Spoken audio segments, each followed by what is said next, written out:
18 మెట్లు చాలా విశేషమైనటువంటి మెట్లు. స్వామివారు బాణం వేస్తే 5 చోట్ల పడింది. ఆ 5 చోట్ల అచ్చన్‌కోవిల్, ఆర్యంగావు, కుళత్తుపడి, ఎరిమేలి, శబరిమల అని 5 చోట్ల పడింది. 4 చోట్ల కూడా కిందనే ఉన్నది.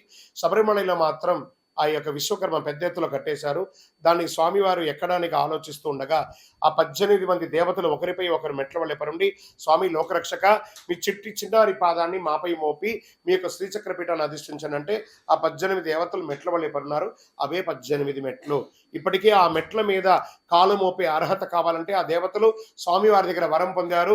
స్వామి మీకు తత్సమానులుగా ఉన్న వాళ్ళు మాత్రమే మాల వేసుకోవాలి. తత్సమానులు అంటే ఉదయ సంధ్యల చన్నీటి స్నానం, ఏకభుక్తం, భూశయనం, సదా సర్వకాల సర్వావస్థలందు మీ నామస్మరణతో ఒక మండల కాల దీక్ష ఎవరైతే చేసి ఇరుముడి తీసుకొని వస్తారో వారికి మాత్రమే ఈ మెట్ల మీద అడుగుపెట్టే అర్హత. ఒకవేళ తక్కువ కాలంలో ఉంటే వాళ్ళు మా దగ్గర పనిష్మెంట్ పొందుతారు. దాంట్లో మీరు ఎంటర్ అవ్వకూడదని వరం కూడా పొందున్నారు. కాబట్టి స్వామిని దర్శించడానికి దీక్ష అక్కర్లేదు. స్వామి మెట్ల మీద అడుగు పెట్టాలంటే ముందర దీక్ష కావాలి, మండల కాలం. అదే 18 మెట్ల యొక్క విశిష్టత. శరణమయ్యప్ప. మకర జ్యోతి అనేది మేము ఖచ్చితంగా దర్శించుకోవాలా, లేదా మాకు కుదరకపోయినా పర్లేదంటే పుట్టినందుకు ఒకసారైనా మకర జ్యోతి చూడాలి, ఆభరణ దర్శనం చూడాలి.